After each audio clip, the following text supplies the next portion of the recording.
जय हिंद दोस्तों, मैं प्रिंस आपका स्वागत करता हूं रोजगार की राह पर। तो आप सभी कैसे, उम्मीद है सब बहुत अच्छे होंगे, अपनी पढ़ाई को बहुत बेहतर ढंग से कर रहे होंगे। हमारी दोस्तों भूगोल की क्लासेस चल रही हैं और भूगोल मैं अगर बात करूं तो लगभग लास्ट क्लासेस होंगे।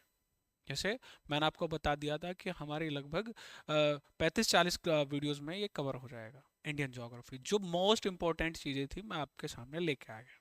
जैसे आज का टॉपिक अगर मैं बात करूं तो आज का टॉपिक क्या होने वाला है, वो होने वाला जनगणना या फिर सेंसस। ठीक है। सेंसस सबसे पहले अगर वर्ल्ड की बात करें तो वो कहाँ पर हुई इसकी चर्चा करेंगे। अगर आपको मैं बताऊं कि स्वीडन में हुई थी, ठीक है, सबसे पहले फर्स्ट टाइम। और फिर भारत की बात करेंगे कि भारत में सबसे सर्वप्रथम कब हुई थी। नियमित रूप से दस दस की मतलब 10 की जनगणना कब से शुरू हुई थी, तो उसके बारे में भी बात करेंगे। और जनगणना क्यों जरूरी है, क्या इसके फायदे हैं, तो वो सारी चीज हम जानेंगे इसमें। ठीक है। इंपॉर्टेंट इसलिए हो जाता है क्योंकि कहते हैं कि भाई जब तक 2020 में हमारी जनगणना आनी थी, लेकिन कारणवश नहीं आ पाई। अब 2025 चल रही है, लेकिन जब ये 2020 के आंकड़े नहीं आ जाते उससे पहले हमारी जो जनगणना होगी सबसे पहले वो कौन सी होगी, तो वो 2011 की मोस्ट इंपोर्टेंट होगी। क्वेश्चंस पूछे जाते हैं, आप कोई भी एग्जाम उठा के देख लो, आपको जनगणना से क्वेश्चन मिल जाएंगे। ठीक है। तो सबसे पहले मेरा ये कहना है कि आपको जब तक नए आंकड़े नहीं मिल जाते उससे पहले आप 2011 के आंकड़ों को अपने पास रखिए और उनको हमेशा तैयार रखिए। ठीक है। इंपॉर्टेंट टॉपिक है, पढ़ते हैं। हमारे 1 से 2 क्लास होंगे, इसकी ज्यादा नहीं। ठीक है। और आपको भी मजा आएगा पढ़ने में इसको।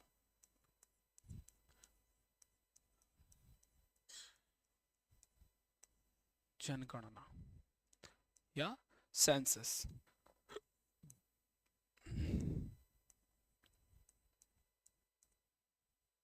या फिर सेंसस। ठीक है। सबसे पहले हम बात करें जैसे इसमें प्राचीन की प्राचीन की बात करते हैं। प्राचीन में जनगणना प्रथम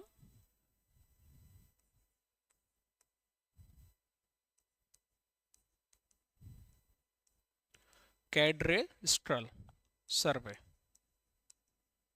ठीक है। उसके बाद में हम बात करें भारत की बात करें तो मुगल काल में। मुगल काल में मुगल काल में कब? आईने अकबरी। आईने अकबरी। इसमें ये जो बुक है, ये जो किताब है आईने अकबरी, इसमें सेंसस का या फिर जनगणना का जनगणना के बारे में कुछ क्या साक्ष्य मिलते हैं। तो ये कब से कब तक, अगर हम बात करें इसकी, यहाँ इसकी बात करते हैं हम 1595 से लेकर 96 तक इसकी जनगणना के बारे में बताया जाता है। ठीक है। और उस समय पर आईने अकबरी किसके काल में लिखी गई, तो अकबर के काल में। और अकबर लगभग 1556 के आसपास से लेकर और कब तक रहा था, लगभग 1600 तक।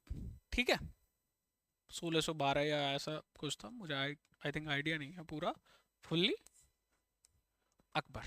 ठीक है, आईने अकबरी में। अब हम बात करते हैं सर्वप्रथम पहला देश कौन था।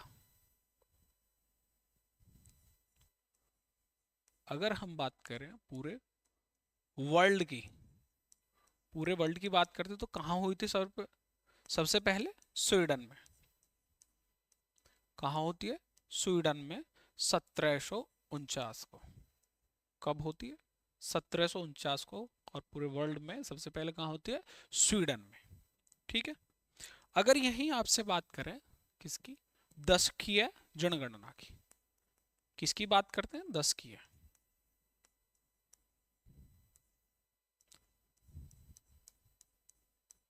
10 की है जनगणना की। ये कहाँ पर होती है? ये होती है जी आपका यूएसए में। और यूएसए में कब होती है? 1790 में। कब होती है? तो 1790। प्रथम देश पूछ ले तो आप स्वीडन बताएंगे। और कब बताएंगे? 1749 को। अगर आपसे पूछे कि 10 के जनगणना यानी कि 10 वर्ष में, आंकड़े जो दिए जाते हैं 10 वर्ष में, अभी पूरे वर्ल्ड की बात करें, कहीं की बात करें, जो जनगणना होती है वो कैसी होती है, 10 वर्षों में एक बार होती है। कि जैसे हमारी 2011 में हुई तो 2021 में होगी, फिर 31 में, फिर इस तरीके से। ठीक है। तो यूएसए में। और इंग्लैंड की बात करें,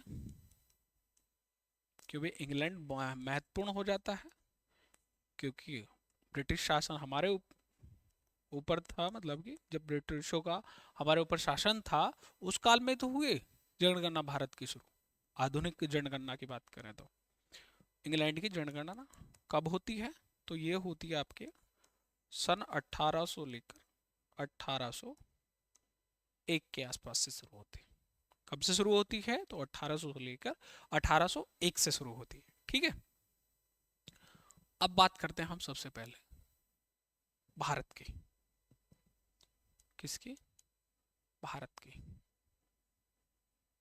भारत में जैसे स्टेट थी या फिर रियासतें हुआ करती थी पहले, कि भाई इसमें स्टेट में तो अभी जब आज़ादी हुई उसके बाद में हमारा किसमें स्टेटों में डिवाइड हुआ। लेकिन सबसे पहले अगर हम बात करें भारत में, सबसे पहले जैसे क्या हुआ करती थी, रियासतें। तो सबसे पहले कहाँ की हुई थी, वो हुई थी इलाहाबाद की। इलाहाबाद। इलाहाबाद या प्रयागराज। अभी वर्तमान में समय में क्या नाम है उसका, प्रयागराज। ये कब होती है, तो 1824 में। अगर भारत में सबसे पहले पूछे तो आप बताएंगे क्या, इलाहाबाद या प्रयागराज। कब होती है, तो 1824 में। कब होती है, 1824 में। उसके बाद में बनारस। उसके बाद क्या, बनारस। बनारस में कब होती है, तो 1827 से लेकर 1828 में। तो सबसे पहले बताएंगे 1824 में इलाहाबाद की जनगणना हुई थी, फिर उसके बाद में बनारस की 1827 से लेकर 1828 तक। ठीक है। यहाँ आप नोट कर लेंगे। और जैसे बात करें पूर्ण रूप से जनगणना, पूर्ण जनगणना, पूर्ण जनगणना ये कब से शुरू हुई, 1830 से। लेकिन ये क्या था, इसमें ना तो दशकीय थी, ना ही ये किसी रूप से नियमित रूप। अब बात करते हैं हम नियमित रूप से। हाँ, नियम ये कब हुई थी, 1830 में। ये हुई थी ढाका में। और ढाका में कहाँ, ट्रेनरी Walter.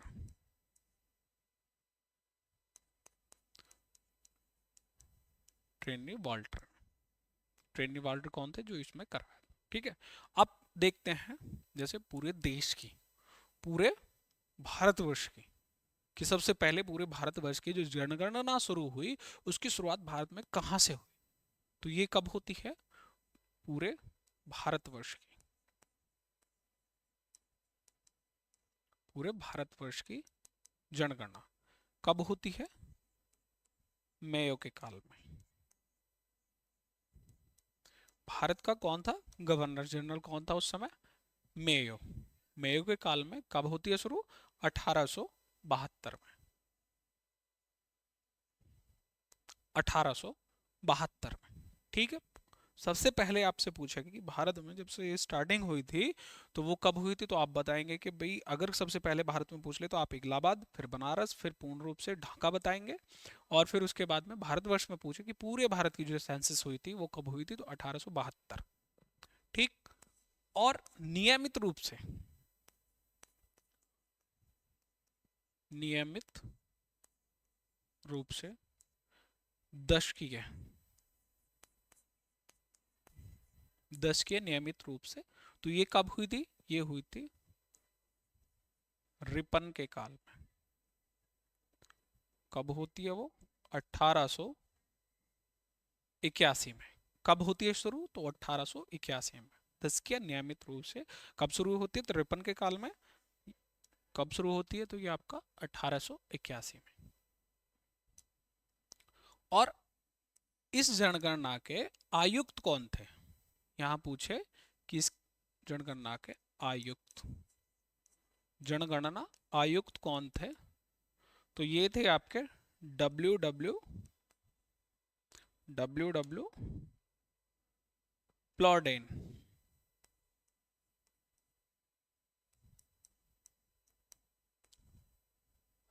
William Wilson Plowden. William Wilson Plowden कौन थे? ये प्रथम आयुक्त थे। और यहां से क्या होता है 10 की है जो नियमित रूप से जनगणना हुई थी, वो कौन से कौन कब हुई थी? तो 1881 से शुरू होकर जो आज भी बरकरार चल रही है। जैसे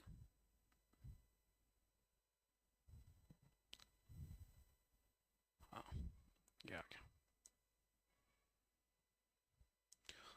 नियमित रूप से पूछ ले तो आप बताएंगे हमेशा 1881, और सर्वप्रथम पूछ ले तो आप बताएंगे मेयो काल में 1872।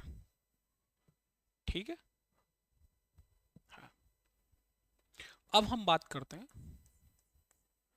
कि ये जो वर्तमान समय में 15वीं जनगणना, 15वीं जनगणना और आजादी के बाद, आजादी के बाद कौन सी है? तो वो है 7वीं। वो कौन सी है? 7वीं। और यहीं आपसे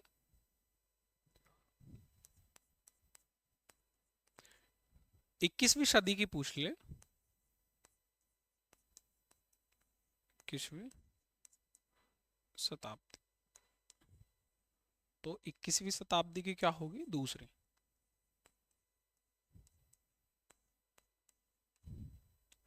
दूसरी 21वीं शताब्दी की क्या होगी? दूसरी जनगणना, क्योंकि 2001 में हुई थी, फिर 2011 में हुई। और अब जो आएगी 2020 के जो आंकड़े आएंगे उसको हम क्या बोलेंगे? वो होगी 2000 मतलब 21वीं शताब्दी की तीसरी जनगणना। ठीक है, याद रखेंगे। वर्तमान समय में कौन सी? 15वीं जनगणना। और आजादी के समय 7वीं जनगणना। आजादी के बाद सॉरी 21वीं शताब्दी में दूसरी जनगणना। और 2020 के जो आंकड़े आएंगे ऐसे ही ये 16वीं हो जाएगी, फिर आजादी के बाद 8वीं हो जाएगी, और 21वीं शताब्दी के लिए फिर तीसरी जनगणना हो जाएगी जो 2020 के आंकड़े आएंगे। ठीक है। अब हम बात करते हैं जी आजादी में। आजादी के बाद सबसे पहले कब हुई थी? आजादी के बाद कब होती है? तो ये होती है 1951 में। आजादी के बाद कब होती है? 1951 में सबसे पहले। ठीक है। और नियमित रूप से कब से चल रही है? तो 1881 में। अब इसमें देख लेते हैं कुछ इसका प्रशासनिक रूप। प्रशासनिक स्वरूप। प्रशासनिक स्वरूप ये किसके अंतर्गत आती है? तो ये आती है आपका गृह मंत्रालय। गृह मंत्रालय किसके अंतर्गत आएगी? तो ये आएगी गृह मंत्रालय के अंतर्गत। और अनुसूची 7 में, अनुसूची 7 में, और 7 में भी 3 सूचियां बताई गई हैं। संघ सूची, राज्य सूची और संवर्ती सूची। तो ये किसका विषय होगा? ये होगा आपका संघ सूची का विषय। ये हम लोग बहुत अच्छे से पढ़ चुके हैं। संघ सूची, राज्य सूची और संवर्ती सूची। ठीक है। तो सेंसस किसका, किस सूची का विषय होगा? तो 7वीं अनुसूची का। और सूची कौन सी होगी? ये होगी आपकी संघ सूची का विषय होगा। ठीक है। तो विषय किसका होगा? संघ सूची का। अब हम बात करते हैं जनगणना अधिनियम की, कि जी जनगणना अधिनियम कब आया?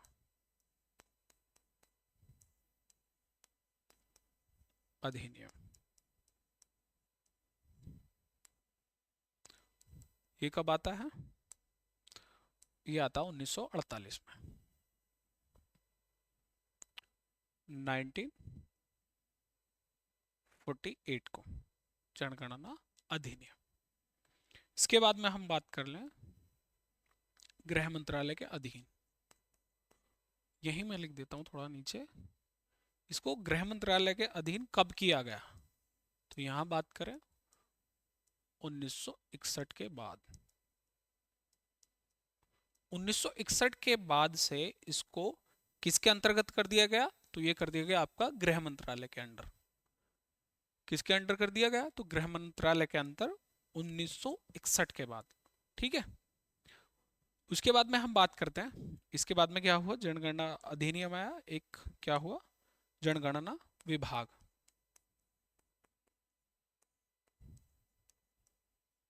क्या हुआ? जनगणना विभाग की स्थापना। ठीक है, जनगणना विभाग की स्थापना। अगर हम बात करें भारतीय संविधान में इसका उल्लेख, भारतीय संविधान में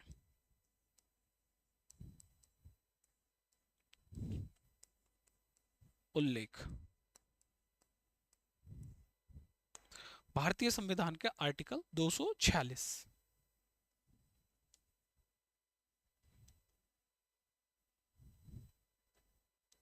246, इसमें क्या है? इसमें बताया गया कि जनगणना का जो दायित्व होगा वो किसका होगा? वो आपका संघ सरकार का होगा। किसका होगा? जनगणना कराने का दायित्व किसका होगा? तो वो होगा आपका संघ सरकार या फिर केंद्र सरकार का। समझ गए? आर्टिकल 246 ये आप लोग समझ समझ गए होंगे। अब बात करते हैं इसके जो जनगणना के सबसे बड़े अधिकारी होते हैं, कि जनगणना के सबसे बड़े अधिकारी कौन होते हैं। ठीक है, जैसे हम बात करें सबसे बड़े अधिकारी,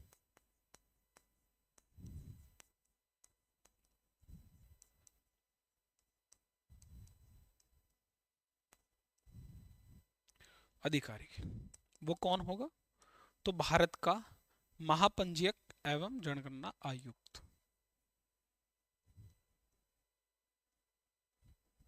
भारत का रजिस्ट्रार या महापंजीयक क्या होगा? महापंजीयक एवं जनगणना आयुक्त।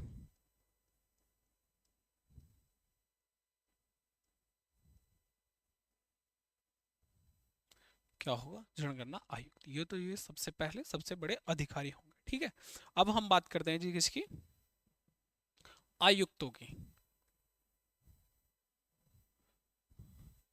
2001 में जनगणना आयुक्त कौन थे? कौन थे? देवेंद्र कुमार सिकरी। देवेंद्र कुमार सिकरी कौन थे? देवेंद्र कुमार सिकरी। और 2011 में, 2011 में कौन थे? तो doctor C Chandramouli,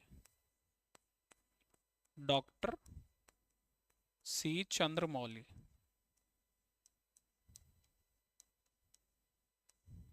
doctor C Chandramouli. और वर्तमान समय की बात करें या 2020 की बात करें, हम वर्तमान समय की बात करें 2020 के जो, या फिर 21 के, 21 लिख लीजिए। हाँ ठीक है, इसके वर्तमान समय में कौन है? तो डॉक्टर मृत्युंजय। क्या लिखेंगे? श्री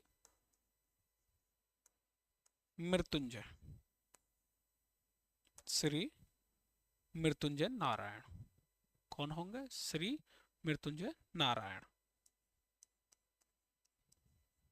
नारायण। ठीक है, इसको आप नोट कर लेंगे। और हाँ, 2011 की जो जनगणना हुई थी, इसका आदर्श वाक्य क्या था? तो इसका आदर्श वाक्य, क्योंकि हम लोग क्या पढ़ेंगे? 2011 की जनगणना पढ़ेंगे। अभी के वर्तमान समय की अगर हम बात करें तो वर्तमान समय में अभी कुछ आंकड़े नहीं आए, तो सबसे पहले इंपॉर्टेंट किसके होंगे? तो 2011 के होंगे। सबसे पहले हम देखते हैं इसका आदर्श वाक्य क्या था। तो आदर्श वाक्य क्या था? हमारी जनगणना हमारा भविष्य।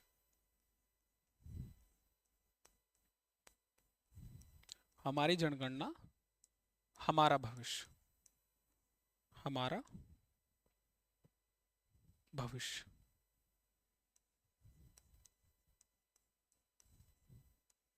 हमारी जनगणना हमारा भविष्य, ये क्या था आपका, ये इसका आदर्श वाक्य था।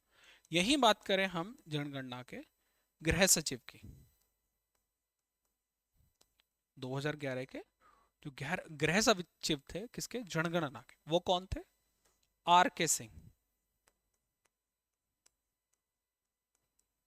कौन थे जी, आर के सिंह। कौन थे, आर के सिंह। ये आप लोग नोट कर लेंगे सारी चीजें, ठीक है, सारी चीजें नोट करके रखेंगे। 2011, यदि मैं बात करूं 2011 की जनसंख्या और 2001 की, एक में लगभग 1.2 प्लस करोड़ और यहाँ पर 121 करोड़। कितना, 121 करोड़। अगर वर्तमान समय की बात करें, अभी आंकड़े आपको जो बताए जाते हैं, जैसे हमारा WHO का आंकड़ा है कि चीन को तो हमने पीछे छोड़ दिया 2022 में, एक जनसंख्या विस्फोट हो चुका है हमारे पूरे वर्ल्ड में। भारत लगभग 17.5%, वर्ल्ड की 17.5% पॉपुलेशन लिए बैठा है भारत, चीन को पीछे छोड़ चुका है। चीन की अगर वर्तमान समय की बात करें तो लगभग 141 करोड़ और भारत की लगभग 144 करोड़ के आसपास जनसंख्या पहुंच रही है। वो जब भारत के 2020 के आंकड़े आएंगे वो तब पता चलेगा कि हाँ एक्चुअल में कितने हैं कि, ठीक है, आप सोच सकते हो कि भारत की जनसंख्या और लगभग 2000, ऐसा माना जाता है कि भी विद्वानों का ऐसा मानना है कि लगभग 2000, हम लोग 260 करोड़ के आस, सॉरी 260 करोड़ नहीं, 160 करोड़ के आसपास हो जाएंगे, 1.6 अरब के आसपास होने के बाद में हमारी क्या होगी, जनसंख्या फिर घटने लगेगी धीरे धीरे, और ये आंकड़ा छूते छूते लगभग 2050 निकल जाएगा। उसके बाद में भारत की जनसंख्या घटनी, जैसे अब चीन का बहुत ऊपर गया फिर आई, अब धीरे धीरे धीरे धीरे क्या होने लगा, वहां पे घटना लगा। अगर युवाओं का देश है तो वो सबसे बड़ा वो भारत है, युवाओं का देश, ठीक। वो सारी चीज जानेंगे।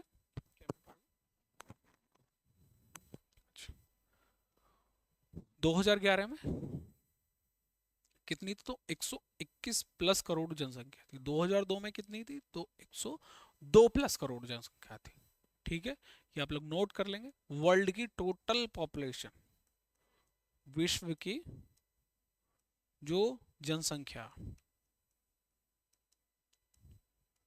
जनसंख्या का 17.5% हम लोग हैं भारतीय, और अब तो बढ़ी होगी, घटी तो होगी नहीं भाई।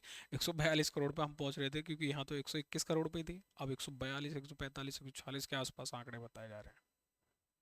तो वो चीज देखेंगे हम आगे, ठीक है। इसमें अब देखते हैं हम 10 की वृद्धि, कि भाई 2001 में कितनी थी, और 2001 में जैसे एक से लेकर 2001 एक से 11 तक 10 की वृद्धि कितनी हुई जनसंख्या भारत की, तो वो कितनी हुई थी, 17.70, 17.70। तो ये क्या थी, 10 की वृद्धि, यानी कि 2000 से 1 से लेकर 2011 तक। यही वार्षिक की बात करें,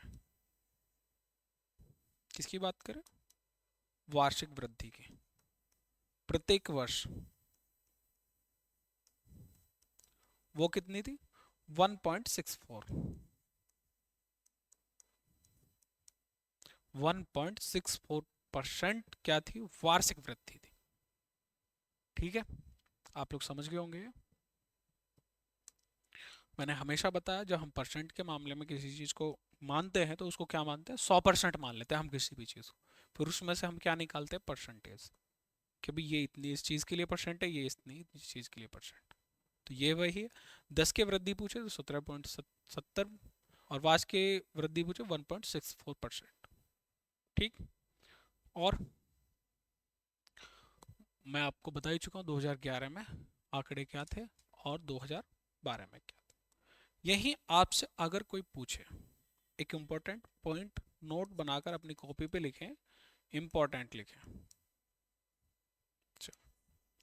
इंपॉर्टेंट क्या लिखना है?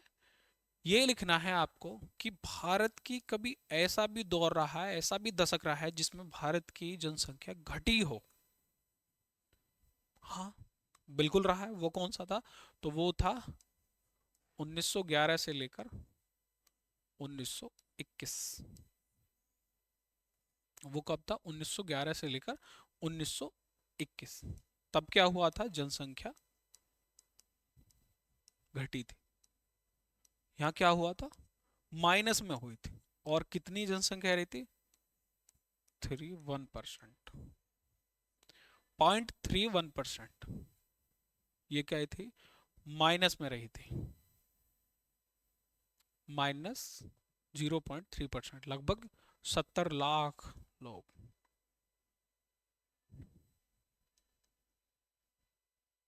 70 लाख लोग का आंकड़ा था जो कि माइनस में उस समय में क्या हुआ था? एक तो अकाल पड़ना, प्लस में महामारी का पड़ना, ये दोनों चीजें एक साथ हो गई थी।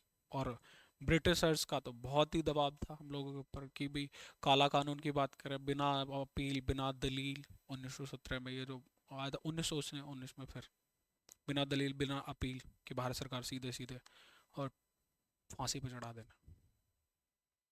और उसी में जनरल डायर ने जो ये क्या किया था कि गोलियां चलवा दी थी लोगों पे।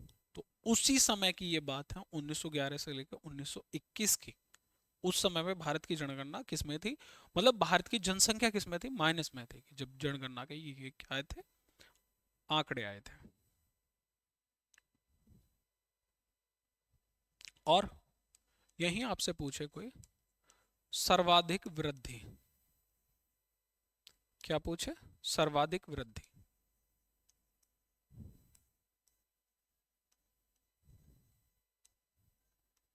तो वो कब थी? वो हुई थी आपके 1971 में। ठीक है, माइनस में आपसे पूछ ले तो हमेशा याद रखें, हमेशा इंपॉर्टेंट है आपका 1911 से लेकर 1921 के बीच में भारत की जो जनसंख्या थी वो माइनस में गई थी। ठीक है भाई, इतनी जन्म दर नहीं थी जितनी उस समय मृत्यु दर थी। तो ये आप लोग समझ जाए। और सर्वाधिक वृद्धि की पूछे तो 1971। ठीक है, यही आप बात करते हैं गांव में जनसंख्या कितने परसेंट रहती है। ये आंकड़े किसके चल रहे हैं? सारे ये चल रहे हैं आपके 2011 के आंकड़े। ठीक है, गांव में निवास जनसंख्या कितने हैं? 68.8%। कितने लोग? 68.8%। वहीं शहरों में वो कितने हैं? तो वो है आपका 31.2%। गांव में निवास जो जनसंख्या निवास करती है वो कितने हैं? 68.8%। लेकिन हाँ, 2021 में आएंगे तो ये बहुत घट के आने वाला है ये आंकड़ा। ठीक है, वो देखेंगे भाई जब भारत सरकार इस इन आंकड़ों को हमारे सामने प्रस्तुत करेगी, फिर हम जब हम लोगों के सामने आएंगे ये आंकड़े, वो तब कितने, ये अब तो घट चुका है। और शहरी शहरीकरण बढ़ा है, तो शहरीकरण में 31.2% है, तो ये भी कहीं ना कहीं बढ़ा है। जब 2021 की जनगणना के क्या आएंगे ये आपके आंकड़े। बाकी आज के लिए इतना ही बहुत है। बाकी हम देखेंगे जनसंख्या वृद्धि, लिंगानुपात, या फिर कौन से स्टेट में सबसे ज़्यादा साक्षरता है, सबसे ज़्यादा लिंगानुपात कहाँ का है, सबसे ज़्यादा जनसंख्या कहाँ की है, जनसंख्या वृद्धि देखेंगे। सारी चीज़ हम नेक्स्ट क्लास में करेंगे। ठीक है। हमेशा मैं कहता हूँ कि अगर आपको वीडियो पसंद है तो लाइक शेयर एंड सब्सक्राइब कर दीजिए। ठीक है, मिलते हैं आपको कल नेक्स्ट वीडियो में। धन्यवाद दोस्तों।